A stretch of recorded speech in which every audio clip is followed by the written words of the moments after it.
Safia and stumbled upon, and that faulty line that just exploded in social media. But I'm also excited to be sharing forum with younger generation who are so eloquent and smart. So I'm gonna sort of, I think you guys have touched many things, and it's really important that we all understand that we are at a critical juncture in terms of scholarship, in terms of the knowledge that is being produced about Somalis by both Somalis and non-Somalis, and how that has been framed. And I think we're coming to a point where it is becoming obvious. What has happened, I think, is just stumbling on, and something that has been a long time coming to have just opened up this window. And I'm excited about the fact that the window opened, but there's also enough energy to kind of seize the momentum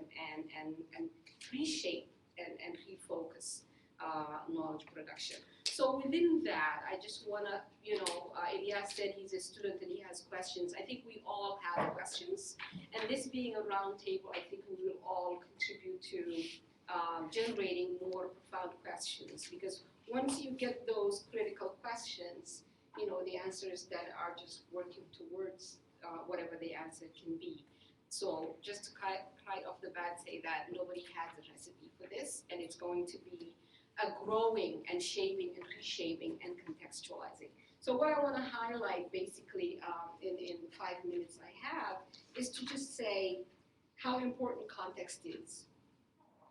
Yes, Somali studies scholarship at this point in time, as somebody who was connected with it since, I think, time that some of you in the room were not born. And consider myself, regardless of how good or bad it is, made a point a long time ago to be there when there is a Somali Studies Association Congress, which is held. So for me, it was like, okay, I would be connected to that. I want to participate in, it doesn't matter what the quality is. Absence was not an option for me. So for me, what I always kind of come back to is that contextual. Somalia, Somaliness, Somali territory, whatever it is that we're producing knowledge about, I think there is an importance that in this hasty, sort of globally expedited ways of finding few experts, what gets lost is the context. And I see myself sort of sitting somewhere and people are either theorizing or, expertly explaining Somalis and whatever issues that they want to talk about. And I'm like, okay, we did not just wake up now, and the issue is not like there is a problem of piracy. So there is, for me, then context becomes lost. And it is sometimes intentionally lost because of the systems that you all talked about, and then because of that hegemonic way of having the single story, right? That one single story from Africa, that one single story from Somalis. So that becomes a bit intentional, but sometimes it's that expedited, either UN or somebody looking for a quick fix answer that just disregards the complexity of the context. So within that context, then, the responsibility for whoever is producing anything about anybody, not just Somalis, becomes being really conscious about what is that global context and what is that historical global context. Because we did not arrive at where we are in Somalia with all the things that are happening because Somalis were a whole group of people that were doing things in isolation and were, not involved globally. So taking that historical, lens and taking that context of what is the global, what is the geopolitical, political economy context that brought places like Somalia, places that are ridden with this long historical conflict trajectory. How did that happen globally? And what were the global systems that were contributing to that? That needs, in my perspective, to be unpacked. And you need to be responsible as somebody who's producing a knowledge about certain people or a certain place to not forget that. Because life is not, in social science research, we want to try to break down. I'm a program evaluation person. And some of the frustrations is we have social intervention programming, but when we are evaluating, we want to break it down into a discrete, measurable indicators that have nothing to do with messy, complex reality. So context brings that in. So that historical analysis that might not even just go, say, colonial, but predates is important to shape that. What impact did that trajectory of historical had? What did colonialism have? What was the impact of imperial colonial agenda? How did it shape what we know? How did it shape the information and knowledge that is being produced? That needs to be unpacked. Hello, okay. So moving forward to even the post-colonial stuff and the post-colonial context and the post-colonial Somali nation state and that whole sort of narrative of one people, one nation, one supreme leader in some cases. What did that do? What did that do to people, and how did that kind of? So that needs to be unpacked as well.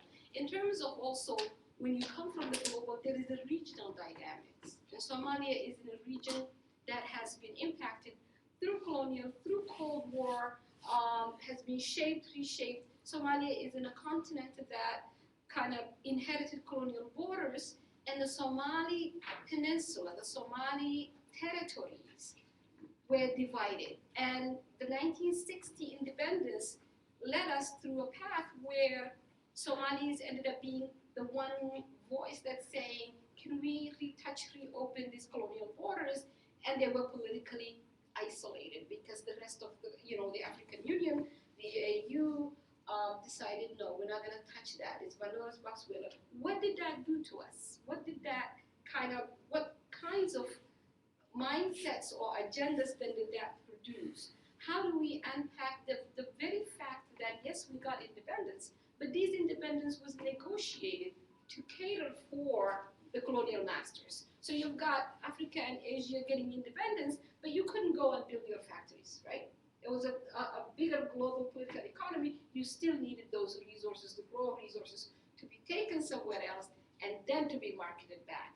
What did that do to the newly independent, excited states that we ended up having and becoming one city states that were not really connected to the masses, right? They were one city state that was catering to the colonial master and international trade.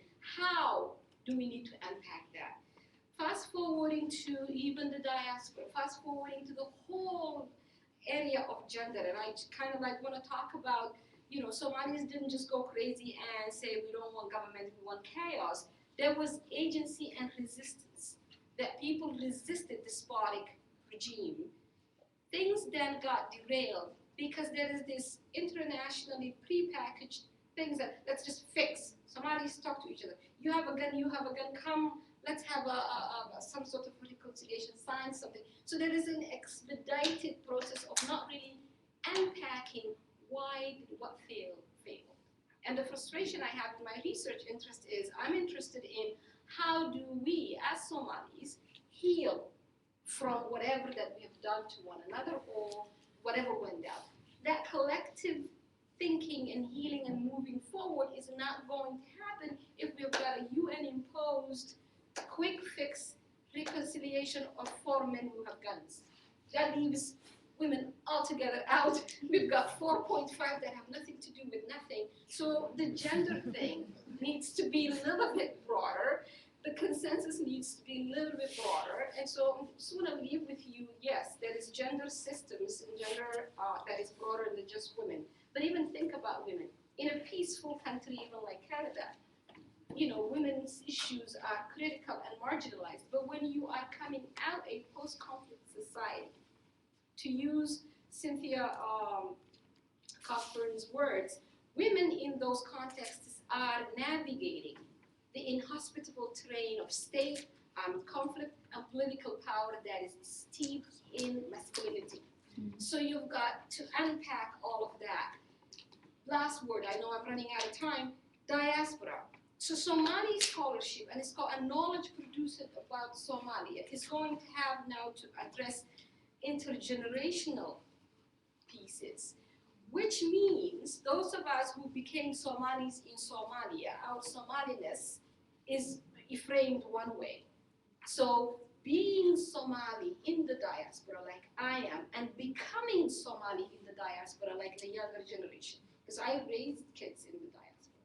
Two different realms, right? So I remember in the early 90s, as in Ottawa, some scholars who were kind of talking about what does it mean to become a Somali person in the diaspora, as opposed to us who were became Somali in Somalia. So being Somali and becoming Somali. And just to kind of round up, Somali studies have been on since 70s. They do produce some scholarship. They have Congress every so often. One of my favorite ones is the 1993 Hussein Tanzania is one of the founders. There are a lot of people, Somalis, non-Somalis here. We're not talking about Somalis studying only Somalis, right?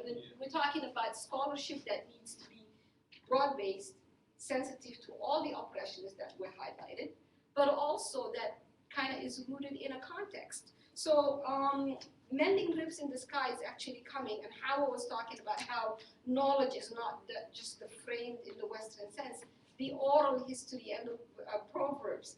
This title is a Somali proverb that says, and it's a very male statement, which means men of goodwill can come together and even mend ribs in the sky, right? So, so that there is a way to talk about how gendered that statement comes across. But also there is no lack of women scholars, Somali scholars. Hamdi Mohammed is a historian, PhD from Ottawa. She's now based in Nairobi. She made her book thesis into a book called basically gendering Somali, because now we're dealing with, just like other Muslims, women, victims, right? Somali women have no agency, they need to be liberated, they need to be, so Hamdi actually documents the role of Somali women. That has not been documented well, but the agency that they had. So I'm gonna stop there before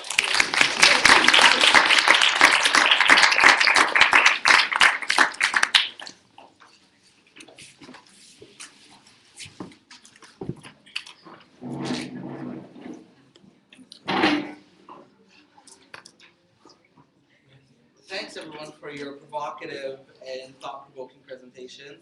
And this is actually my favorite part, the chance to speak to the audience. So our presenters raised a few questions. We asked us how we can go beyond this current moment, right? The moment of responding back to a specific white academic dismissing Somali people.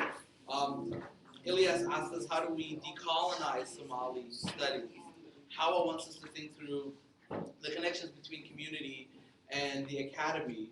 And I love Fowsia's provocative statement that absence is not an option. Absolutely, I feel, I'm sure many of us feel the same way. And fundamentally, ask us to contextualize Somali studies and invokes healing gender and notions of becoming Somali. So are there any questions to start off the discussion?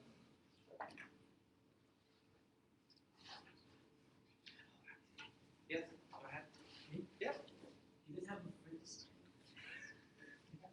a framework for potential funding for future research and stuff like that you guys have in mind? Because usually this is about funding research, right? So do you Oh, so he's. Do you guys have a potential framework for funding future researchers in this area as small researchers? That's basically my question. So something like this would need like PhD candidates will be funded specifically for this role and away from like Western universities. So do you guys have in mind how to get that going? in terms of resource, in terms of funding research. Researchers, yeah. Students who, Exactly. yeah, $1 million question, right? Yeah, we unfortunately, you know, I don't think we belong to one NGO that is going to go look for money, but I think it is incumbent on all of us to have that. I think it's a matter of moving this from the margins to the center, if I'm not mistaken. And if there is enough critical mass interest in terms of young scholars, institutions will have to take that seriously. So whatever dimension of the Somali studies area that you're interested in, it's a matter of, I think, knocking on doors and maybe one thing that can work for us from here on forward is creating that listserv that where we share information about what can be possible and where to explore funding. But because, yeah, the funding question is going to be one that we'll have to deal with on an ongoing basis. But I think now what I see coming out of here is a way to stay connected. As I said, I've been going to Somali studies literally since they came to York 1999. The Somali Studies Congress was here, and that was the first one I presented at. And ever since, I've been going and making sure that I present some sort of a paper, but also go listen to what's being said. So I think staying engaged is incumbent on us, and then working together in terms of sharing that information, right? And informing one another. I'd also like to see, just as a community, see more of an emphasis on the social sciences, and also encouraging more young Somalis to enter the social sciences. It's true, there's not a lot of money there. We all know this well. However, for the most part in North America, PhD programs are funded, so research is funded in that sense. I'd also like to see us continuing to develop this, what's becoming a paradigm shift. I'm hoping to organize a critical Somali studies workshop at Harvard next year. Hopefully I'll have good news on that next week, but the university there is very interested in funding a workshop so that we can actually have the space and the resources there to do this work. And another idea some of us have had is to relaunch a very old Somali studies journal, Horn of Africa. It's called Horn of Africa, founded by Somali and Ethiopian undergraduates at Princeton, I believe. Hussein Tanzania was one of those who founded it. Its most recent editor of about 25 years, Safia, who was at Rutgers, passed away recently.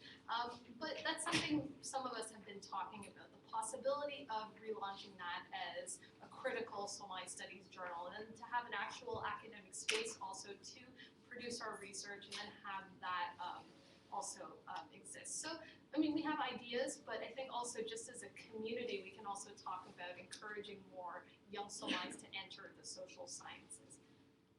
I just would like to add one thing in terms of funding. My research is around state intervention and the not-for-profit industrial complex intervention into youth's lives, and how policy and program interventions actually form and organize the daily lives of marginalized and racialized youth.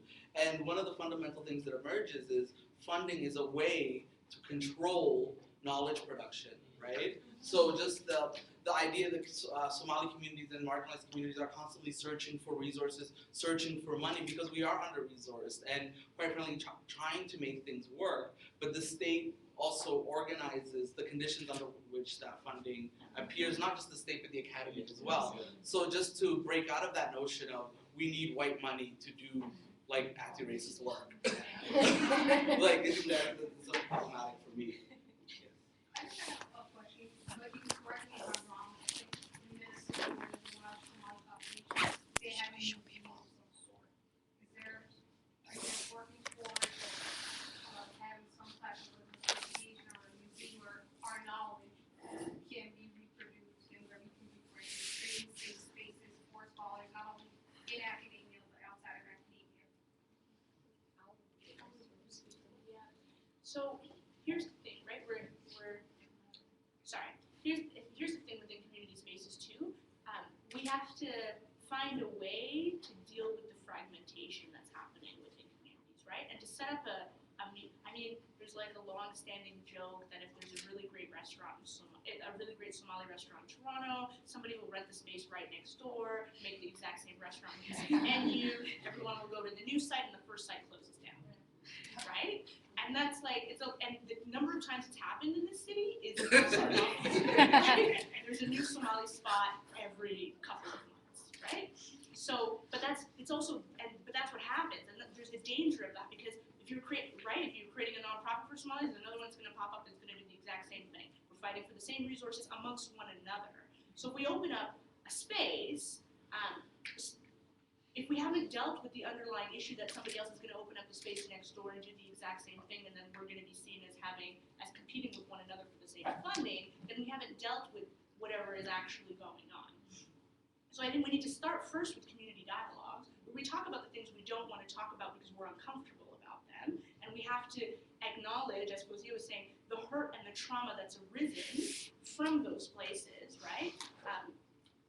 And the ways in which we treat one another as individuals and within intra-communities, and then look to building those things together, because that's the only way those things will become sustained. It's easy enough to, I met with somebody when I first moved to Toronto about 2 years ago who said, there's a lot of money to put into Somali communities, but we just don't know where to put the money, because we're starting a fight every time we drop money into someone's hands.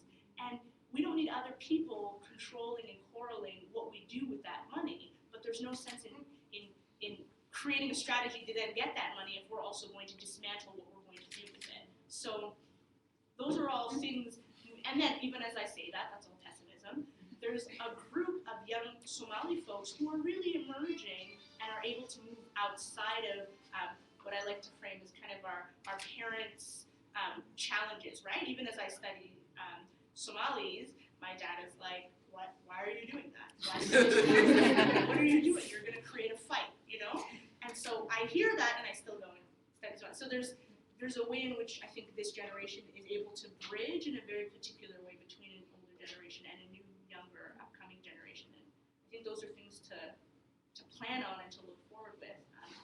And one last thing, someone said something on Twitter, I don't remember who said it, but said, don't say no to the Somali people who come to you and ask if they can do research with you.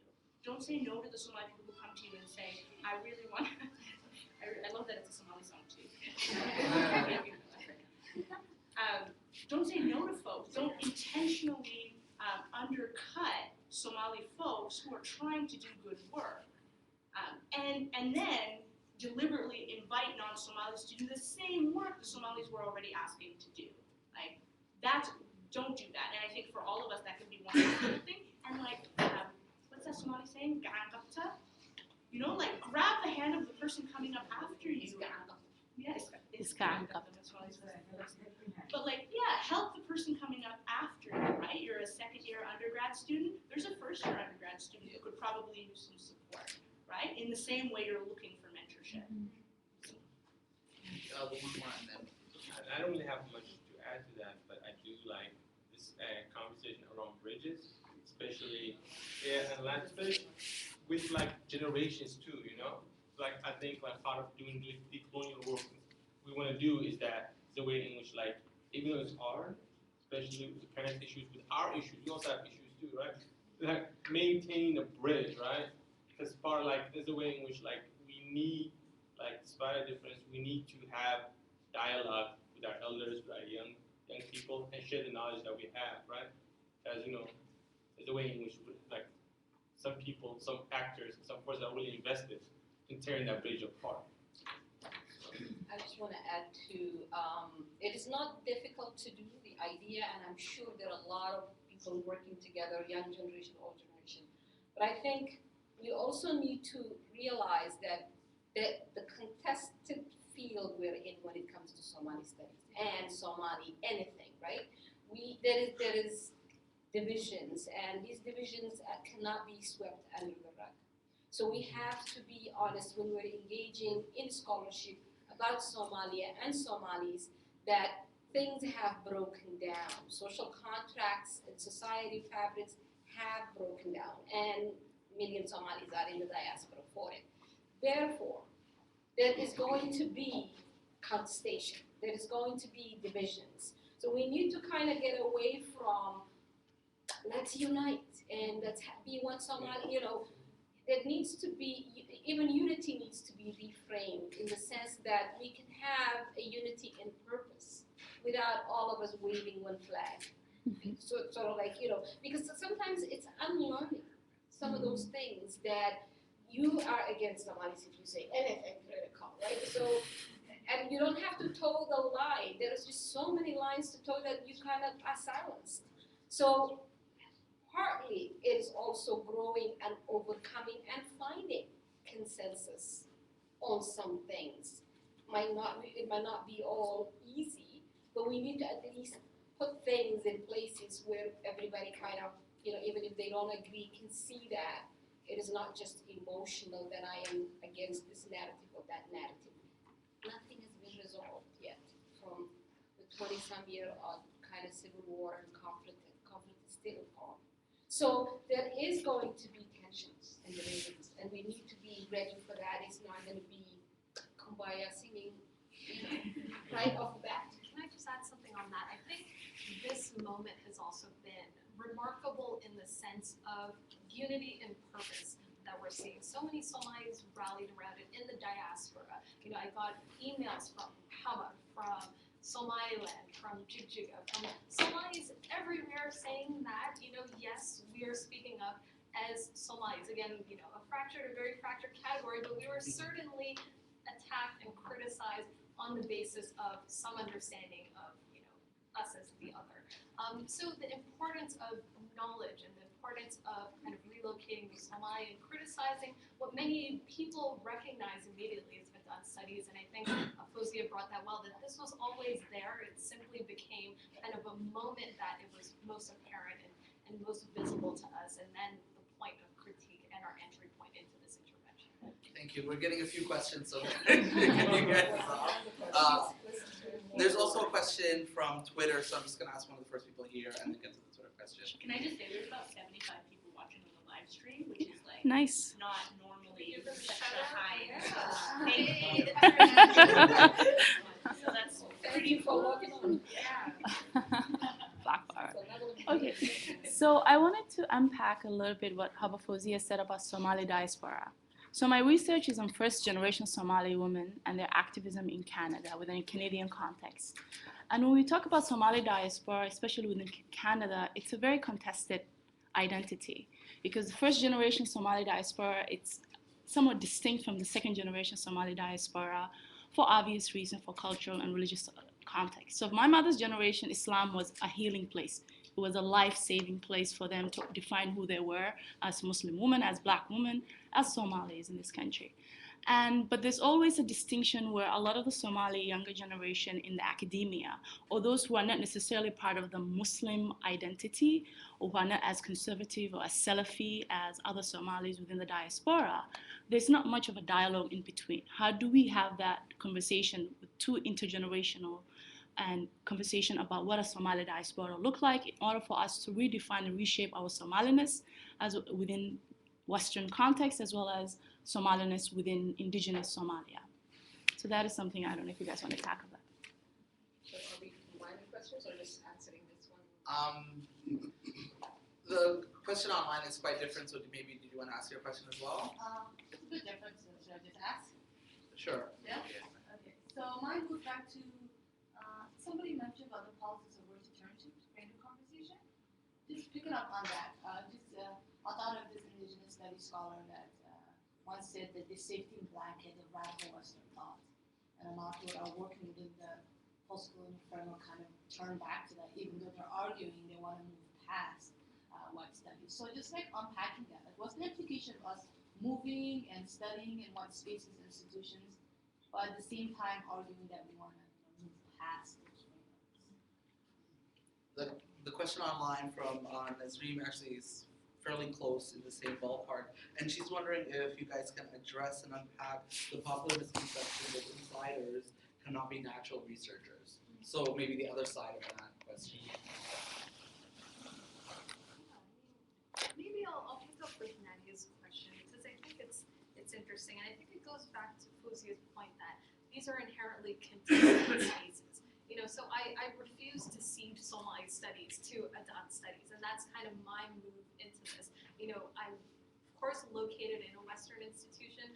I speak English as my strongest language. I've learned the language of the social sciences and theory, and I think that is my way in to challenge. And I think that's the way many of us are moving. So again, I guess I refuse to accept that there is something that inherently belongs not to us, and that we must find separate spaces. I think there's something radical and political in the act of deconstruction, in the act of arguing for new ways, new theories, new languages, and moving the paradigm to another one. And I think that itself is a decolonial act. Post-colonial studies as well, it's not, I don't see it as a discrete kind of way of thinking and, you know, movement and whatnot. Many of these different ethnic studies, different theorists have connections that, you know, we don't always think about. They draw connections to each other. So again, you know, we're all embedded in the academy. I think there's radical work within the academy. And of course, I don't want to lose this kind of outside connection that we've forged, I think, with the social media that I think Hawa brought out well in her talk. And that's something for us to also think about. This has democratized, I think, academic knowledge and thinking about some of these questions in really interesting ways. And we can certainly have those spaces outside of the academy as well, but I don't think we should forget about our work within the academy and how we're positioned within the academy as Somalis and other critical non-Somali allies, and the type of work that we're then doing. Very much so. That's my project. And certainly there are other spaces that I think should complement the work that we're doing. Yeah, I agree with Safia 100%. Our work in the academy is very important, but like what I think I made that statement, and what I was like listening to is like there's certain conversation, there's certain need for honesty that we must have, you know, because like as everybody's talking about, like everything's now all gravy, you know, and it's like, you know, there's so many issues that, you know, like when we try to unite under one banner, that get lighted or raised, whatever. So part of like doing decolonial work, like you can do it anywhere. I mean, part of like this work you can do anywhere, academy, whether it's in the academy or outside. Like, you know, honesty is important in this work that we do, and ethics too, you know, because, you know, thinking about funding, right? And what kind of funding is available to do research on Somalia and Somalis, right?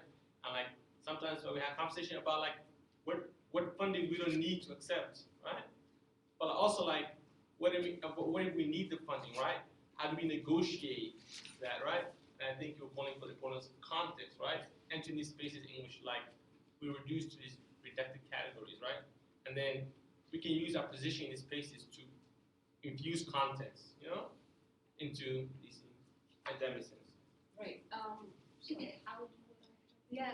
So the question someone asked around neutrality, I think really speaks to all of this, is that none of us are neutral in the systems that we're choosing to negotiate and walk through, right? And not in studying, so not as a Somali person studying Somalis, like the fact that I can even say I'm studying Somalis, my body of work, my research is on Somalis, is a particular kind that demonstrates a particular kind of power. And so that doesn't make me less neutral, but it does give me access to a particular kind of information that white colonial scholars don't have access to. And for me, knowing that it's my community, it does put a particular kind of accountability and responsibility on me to want to produce work that's useful for my community. So there is no neutrality, but also it's the way in which it's a very slippery term, because it's the way in which power often uses to distance itself from power, right? It's no, we're being neutral. So I think we need to challenge it and contest it internally and externally, and constantly be looking at how power is, like, how it's manifesting all the time, because we're existing within these systems anyway, and how we choose to navigate them is dependent on our own positionalities and what it is that we're trying to accomplish, whether inside of it or external to it. And I think we need to also be careful not to get stuck in this dichotomy of doing it internally or doing it externally. One is better, one is bad, and just look at it as all of us are doing our work in a particular way to serve a particular function, and can we work together to strategize around what that function is so that we can move forward in a particular vision together. Yeah, I just want to add to that there is no neutral or objective anything really, and we all need to kind of own up to whatever position we're coming from. And that doesn't mean sometimes reducing it, oh, I'm a person who was born in a city X and I'm urban or this or that. No, that is not really a perspective. What perspective is your work coming from? For instance, with my age and the amount of time I invested in here, my perspective or my point of departure is how do we see Somalia healing together, moving forward, and the issues being decided by Somalis. And I'm talking about the collapsed Somali state. So, how the Somali, the Somali Kagogo, not all these kind of complex UN, IMF, everybody, so my position is give enough space to the Somalis to sort it out and move together forward, rather than kind of creating further. So yeah, I'll leave it there. In terms of academia, I think we need, I don't think absence or going somewhere and having our own scholarship in isolation is the answer. There are systems in place, there is power and knowledge in place. It is our responsibility to be part of it, engage with it, disrupt it, help it reshape and shift the paradigms. So whatever level you want to kind of do that, not engaging with any system that is out there is not an option as far as I'm concerned. The diaspora question is a very interesting question. In March 8th in Ottawa, we had International Women's Day event, and there was a young group from Toronto that came, the Shanti Unity, and they were quite impressive in terms of talking to the tensions that this young generation needs to negotiate in maintaining whatever identity that they want to maintain, because of course there is going to be the Somali home, there is going to be the mainstream, there is going to be the, so as a parent who raised kids in Canada, and I know that in conversations that what I am kind of sometimes getting excited about in the streets of Mogadishu that I remember have no bearing or relevance for them, right? So there needs to be a way to talk about the fact that you guys are going to be bicultural global citizens or multicultural global citizens, but you're going to be rooted in different roles in terms of being part of it.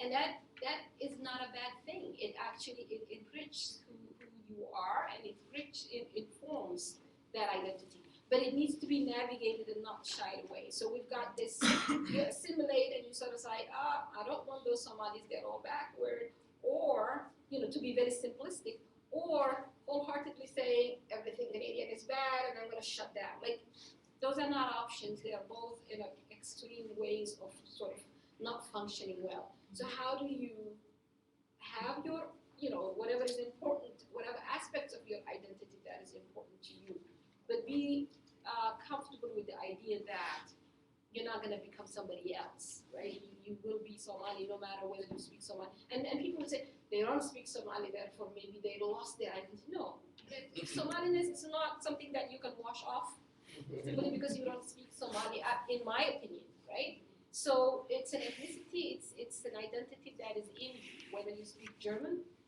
Finnish, English, because we've got Somalis in every corner of the world now, right? But we do then come together as Somalis, whatever that means. But that is where we need to navigate and start to talk about what does it mean to be a Somali woman, Black, Muslim, all the layers to the identity that we have and all the dimensions. And unless cross-generationally and cross-gender and what, we talk about it and put it out there, we need to have a narrative around it, and we need to be comfortable with the fact that it's not going to be one size fits all.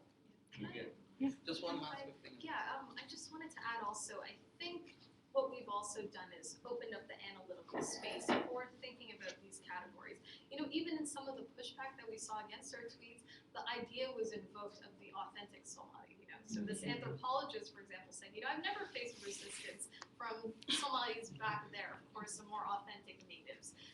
So again, we're expanding this category of Somali, even expanding, I think, the landscape of what the Somali territories is to include the diaspora, and then also thinking critically through this category of Somaliness, and one being, of course, in these other systems, in these other locations. I think it's also something we've all touched on is to critically interrogate our own positions as well as the diaspora, as speaking certain languages and being educated in particular particular systems. But again, that doesn't take away from our Somaliness and its many, multiplicities and different ways of understanding it.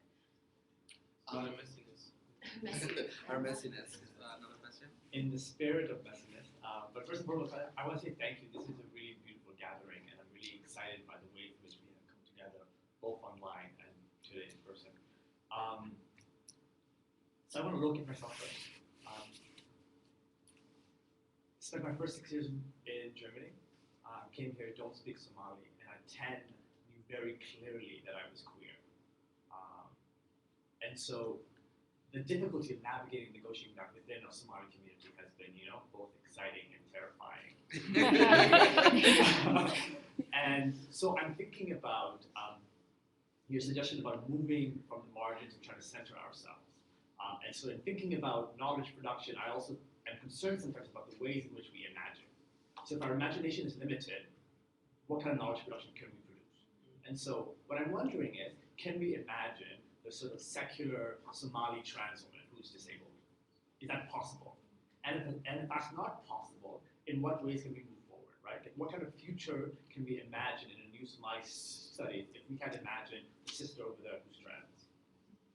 And so I'm wondering, is there any value in centering ourselves or moving to a center if we leave so many people behind? And I think about the queer art failure, right? Like, is there some use, right? Or is there some beauty, and a messy kind of beauty, but is there some beauty in failing, right? In failing to sort of formalize, in failing to try to be captured by the white scholar, right? Like, is there not some beauty in that, right? Because there seems to be a particular type of orality that speaks about trans people, right? I think the word is debate, maybe. But yes, so these are the things that I'm thinking about, right? Like, as we move forward and as we navigate and negotiate this currently, can we also expand our imagination to imagine those of us who have been relegated to the margins within the margin? Yeah. That is a very interesting and timely question, because there are certain things, and here it becomes the controversial contest area of anything Somali, right?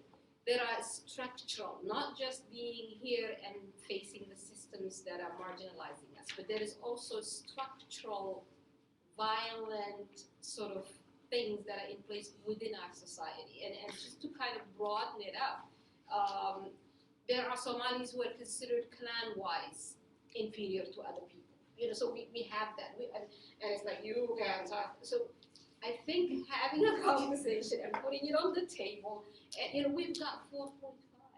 I don't know what the hell that means or where it came from. Since when Somalis are reduced to 4 clans? Okay? This is a formula. We only have 4 major clans. Somalis have more than that. And then there are people who are reduced to, you will not, I don't know, whatever logic is your 0.5. I mean, in a post-apartheid world, we are putting in our books a discriminatory process to share political power, right?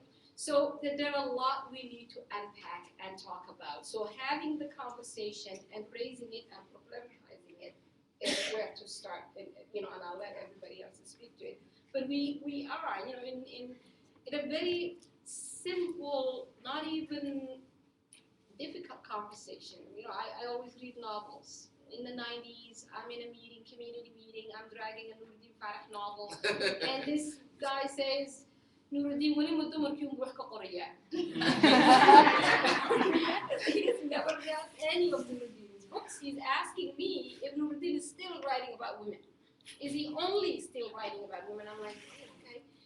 Yeah, he is. That's why I read him. So we come from that very insular, very rigid, so it's going to be a challenge to get that opening, even having the conversation, even having not, with our elders, with our, and I'm using the example of the gender thing, because I'm like, in these conferences and people are talking about political power sharing and there's no women there. And I'm like, okay, well, it was right after in 2001, we are in Hargeisa at the Somali Studies. There's an entire panel Somaliland, Mogadishu, active people, and then like, where are the women? And it's like, oh, the educated Somali guy is saying the women need to talk to the elders.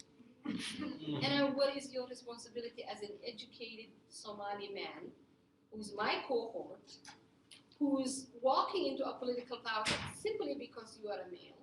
You're not gonna go and talk to this elder with me? You know, how are you gonna just say that, go talk to your grandfather about political representation? Like, what is your responsibility?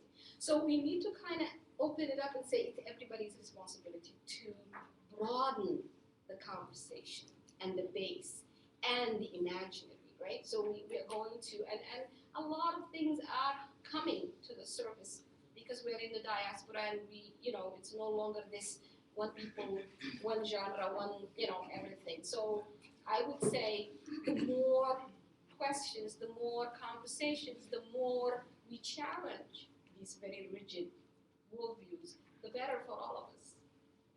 Yeah, I don't have anything brilliant to say or like but like I'm just words are going around my head right now, and I'm like, I like that you brought in the queer art of failure, and I'm really interested in thinking about how like failure, when it comes to Somalia, right? If you think about Somalia as a failed state, like if you think about this is the way in which like you come to the system, and like failure, right, is survival, not survival. Like failure is like you're told like failure is not an option, right? So like, what does it mean for you? I'm really thinking about what it means for Somalia to embrace failure, embrace it. Yeah. Sorry, go ahead.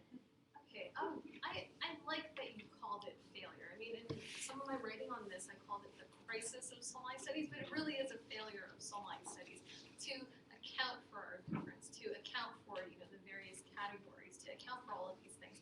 So again, to come back to your term imagination, the workshop that I have in mind, and many of us are kind of working on in the proposal document at this point, we've called it Reimagining Somali Studies, Colonial Past and Post-Colonial Futures. And among the thematic kind of clusters that I want us to encourage and have people present on and think about, and the idea of this workshop would be to formulate new thinking and generate kind of new languages and discourse in Somali studies. One of them there is thinking gender and theorizing sexualities. So that's something that I think Somali studies has not done sufficiently. There's been work on gender and some quite good work, for the most part not quite thinking of gender as an analytic in the way that many gender studies theorists have used it. Sexualities, period, have not been discussed except within the context of medicalized sexuality. So, all of us know FGM and kind of that talk. So that's a whole body of medical literature. And so our sexualities are then medicalized. But then we want to also open up space to have those, discussions and conversations within the social sciences and humanities and other, disciplines.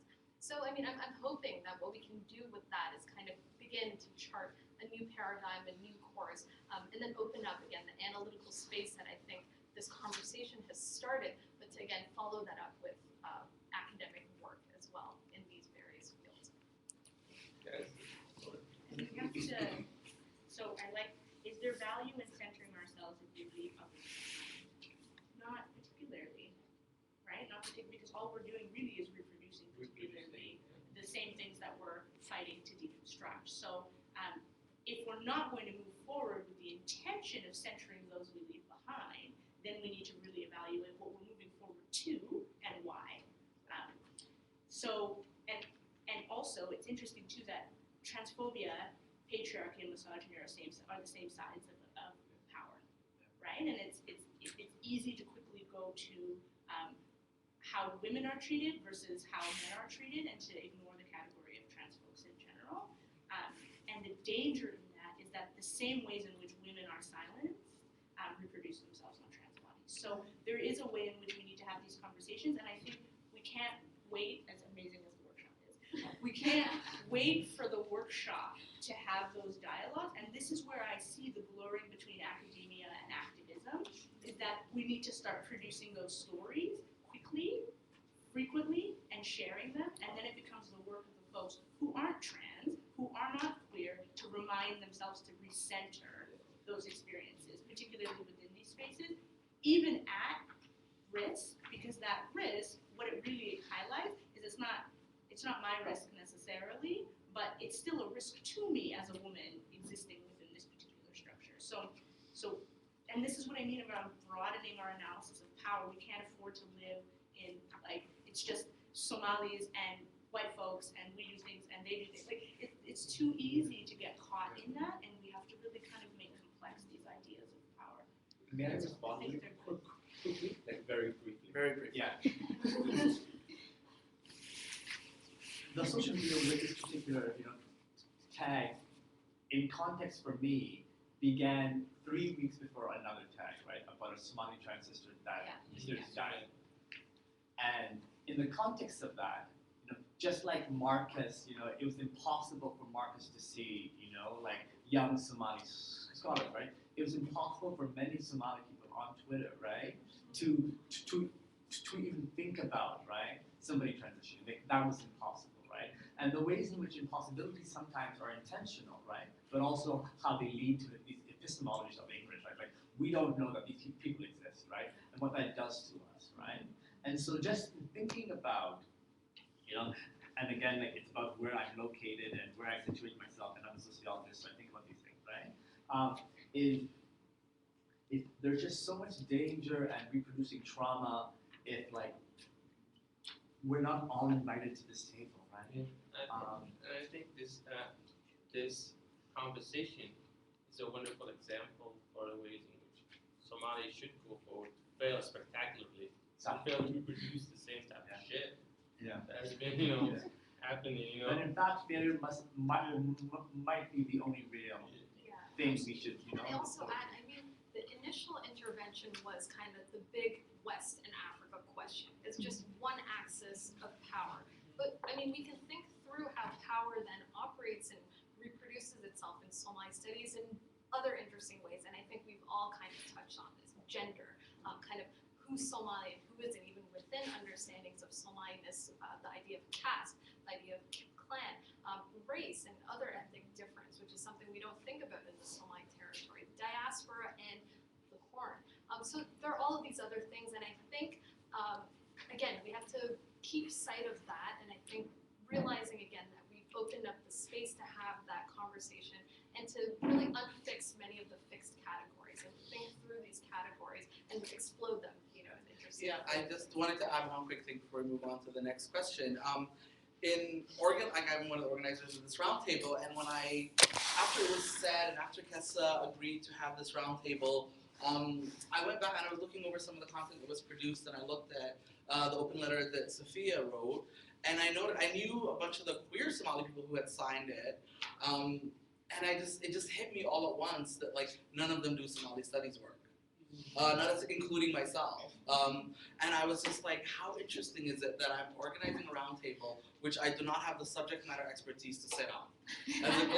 And that's specifically because of my queerness, right? And it's because of my location within the Somali community. It's been very much an experience of being expelled. And I just, in terms of Fawzia's earlier idea of, like, unity with purpose, that it isn't to leave it on the bodies of those that are pushed out, those that are excluded, I think is just a reproduction of, like, the hegemonic power structures, right? That I would challenge everybody, the panelists and the people in the audience, to actually challenge, like, homophobia, transphobia, ableism, misogyny, when you come across it within our own communities. That's the only way it'll shift. Like, if the queer person is always, if the trans person always, if the disabled person always, if the woman is always, then, it doesn't move. The project doesn't move. And I think that while we can sort of problematize the notion of this hegemonic Somali identity, I think that notion of purpose that Fawzia posited is incredibly important, and that we have purpose in our work. And I just wanted to get up with that. Yeah, you pretty much just it's kind of related to what everyone said, but just like, how do we actually go about concretely moving away from a homogenous conception of what Somali Minwa is? It's like touching on, like, what Hawa said about, like, the importance of activism and community work. Like, in my own personal experience, like, kind of like dealing with that fear of judgment and not wanting to be exposed or failing to reach that standard of what it means to be an authentic Somali has prevented me from wanting to engage with that. And wanting to engage with the Somali community. So, like, my reaction was just to like segregate myself and just kind of disengage from that as a result of the divisiveness that comes along with that conception of Somali men. Also, it's like, is it just a matter of conversation? Like, how do we concretely move forward? You know, because like, a lot of the times these conversations are happening in like very like elitist institutions to begin with. So like my dad, my uptee is like not going to be able to like hear that conversation. So like when I'm conversing with him, he might not be exposed to those dynamics, right? So just how do we actually move forward past conversation in the business? I would like to throw that back out to all of you because, as I mentioned earlier, I'm interested in how we can continue this discussion that's taking place both within the academy and outside of it. So there's that social media aspect, but as you know, it's been what, 5 weeks since the hashtag. The hashtag itself, you know, they have an expiry date in some ways. It'll pop up at times, but it certainly won't have the same energy as the beginning. So, I mean, what spaces can we create outside of the academy to complement our academic scholarship is something I'm interested in. Something we've kind of talked about is having a website, you know, where we could do some of our work as well, something along the lines of Africa as a Country, which is a great website, Warscapes, those types of sites, the Feminist Wire, just to have these kind of more accessible writings, more accessible conversations. I think also town hall style discussions are also incredibly productive and I think should complement. For example, for every Somali Studies Congress, why not actually have a community-based dialogue as well to complement that? So these are all things I think we need to think about collectively as to how to expand our academic work also beyond. Oh, yes? Yeah, I have a question, and my question is how might critical Somali studies disrupt African studies and Muslim studies in this question. Can you speak up a little? I didn't hear the last part. I want to know how may the critical Somali studies disrupt African studies and Muslim studies simultaneously? I don't know. I don't know, like that. Like the word disrupt feels like weird to me. I feel like more like help. You know, help those fields. You know, We're positioned particularly, right? There's a very interesting position that Somalis have within. I can speak to the Canadian context, is that like we're the first kind of large African Muslim group to arrive in Canada, right? So there's a particular kind of there's a way in which people understand us. They don't necessarily look at like Black folks who have come that are also Christian, right? So there is a way in which we're disrupting because we're bringing together conversations that haven't necessarily been brought together before within the context of the diaspora, but I also want us to consider that within West Africa, folks have disrupted those categories of Africanness and Muslimness in very particular ways. Our conversation is a little bit different, probably because of our geographical location, also to the Arab Peninsula, which is an interesting link, but I think that folks have done a lot of that disruption in those spaces, and it's really a way of how do we carry forth, how do we find linkages, how do we connect work together and look for people who have done the work significantly over time as a way in which to build. Like Somali Studies is an interdisciplinary field. We have no choice but to be, right? Like we don't have the luxury of not being an interdisciplinary field because we're pulling from multiple disciplines simultaneously, right? I also add, and I think there's also, and this is again one of our critiques, is the insularity of Somali studies. That really, I mean, what you were suggesting is to think about all of these things from the vantage point of the Somali, which is something that I'm quite interested in. You know, what does the Horn tell you about Africa as a whole? What does state collapse tell you about the nature of statehood in the world? You know, in the new global order. What does the Somali territories and the pirate and whatnot tell you about global capitalism? What does the Somali in diaspora tell you about blackness, to tell you about the experience of being Muslim in diaspora? What does the Somali tell you about the war on terror, which is taking place internationally? So I think we have a unique opportunity to not only, as Hawa says, to continue with a lot of the interventions and critical work that have been done, but to also further it in really interesting ways, and to think about Somali studies also as a field that goes much beyond the territories, but can also be a really interesting vantage point for thinking about the world. Just to add, I think it's already disrupting both the African studies and the Muslim studies. I think Somalis going back to that context that I talked about, right? So building on what Safia said in terms of when you are in Somalia and the nation state fails. I remember Ali Mazrui writing or saying something about maybe the Somalis will push this and we can learn from their experience. Now we have since gone to what I consider organized crime and everybody else who wants to benefit from Somalia in terms of organized crime. But the idea of disrupting that whole nation state thing that was prescribed, the post-colonial tyrannical state, failed. And Somalis had agency in disrupting it and dismantling it. So there's something that, everybody was like, Somalis are now phenomena. I mean, who? So the context of even early on, Somalis resisting the borders. What did that really do to Somalia as a country vis-a-vis the rest of the continent? Politically, there was some isolation. There was, people would go to the extreme of saying Somalia became an orphan in that sense. Then there was this pull to the Middle East to the extent that we joined the Arab League. That was a political thing. There is no identity ties. We are Africans.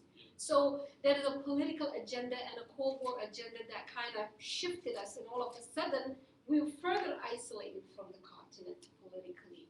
And so all that needs to be brought to that context, right? It's not like here is a very unruly, colonistic, warlike people who don't want to stay, right? That's the symbol narrative now we get everywhere. But then again, what has happened? What has happened to the Somali territories? How did Somalis react? How did they interact? What happened with the AU? So there is very much sort of like a political, regional, continental, sub-regional, Middle East, Horn of Africa connection. So I think we are already disrupting it. We just need to articulate it in a way that can be theorized in the academia, but also sort of decenter some of the narratives that we've been asked to swallow. And it's like, these very simplistic ways of talking about Somalia and when there is an international organized crime in our territories, right? It is not that Somalis are crazy and they're doing all this on their own, right?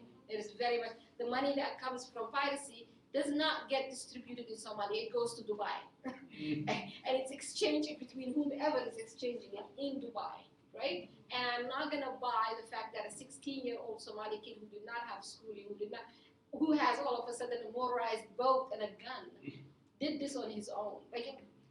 So there is organized crime that is entrenched and has moved into the statelessness space that we need to kind of also talk about. And also, I think, talk about it as a process in modernity, rather than Somali somehow going back to this previous archaic, primordial state of statelessness, which is what I think some of the early scholarship in Somali studies that is so dominant still tends to think about. The Somalis as tribal people because they've always had these structures that have not been touched by modern processes. But all of these phenomena are extremely modern. So I think we're thinking about this then in terms of Somali modernities as well, rather than kind of reverting back to the archaic and the primitive. Well, the modernities come in, Somalis are being taught how to bake bread. With a Turkish bakery now being introduced, Somalis are being taught how to.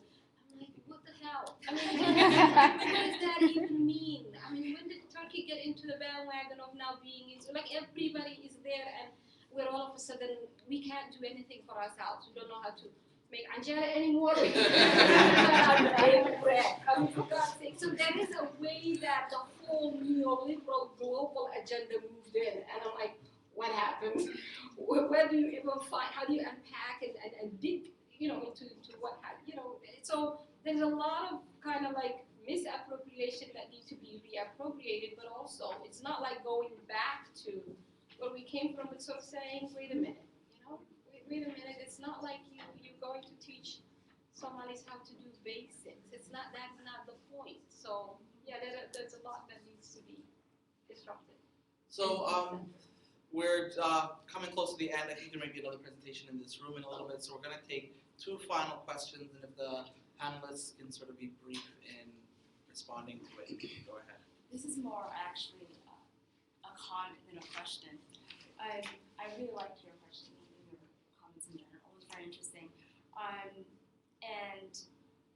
we're talking about like there's fluid identities within Somali social imaginary, but a lot of you asked the question of how can we imagine certain identities?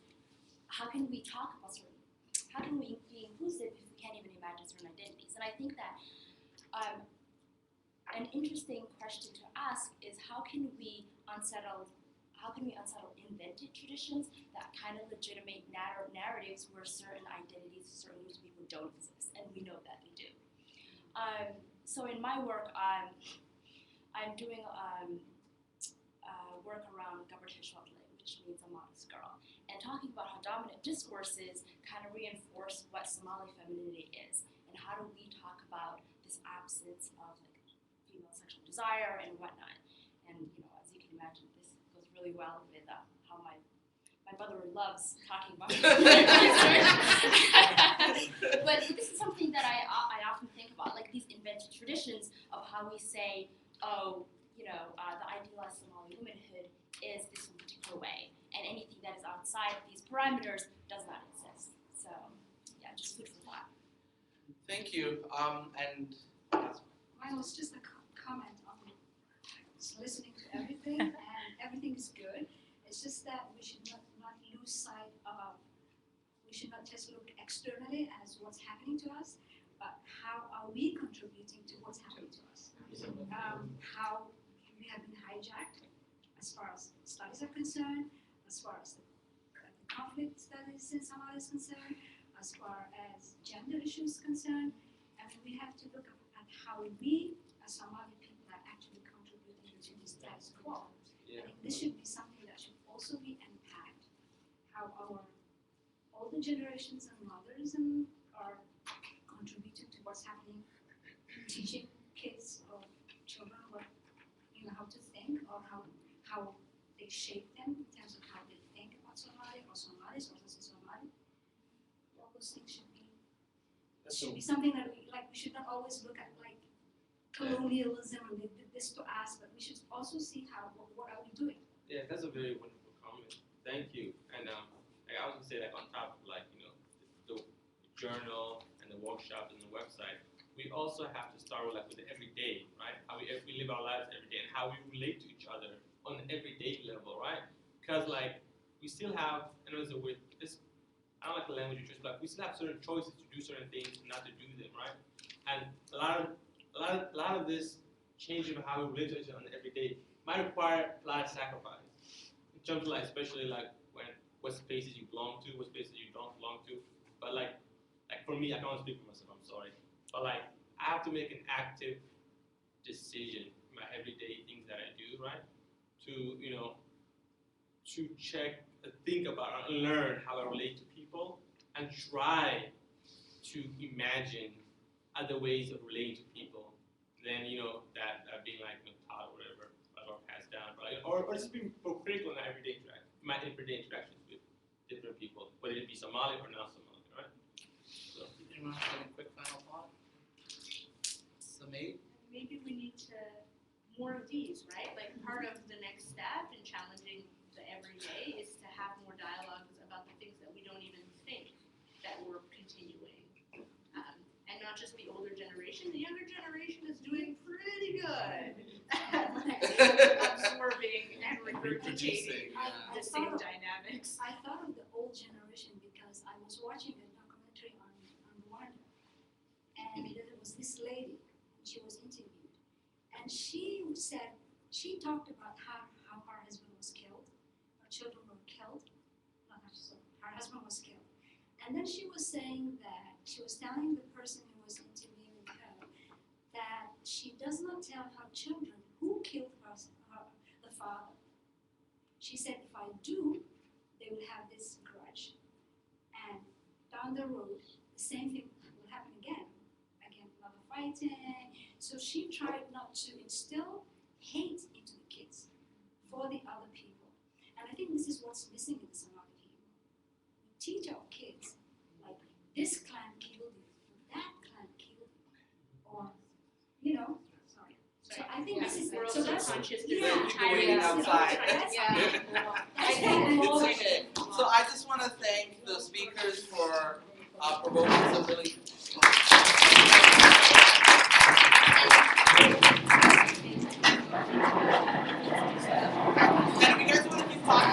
side. We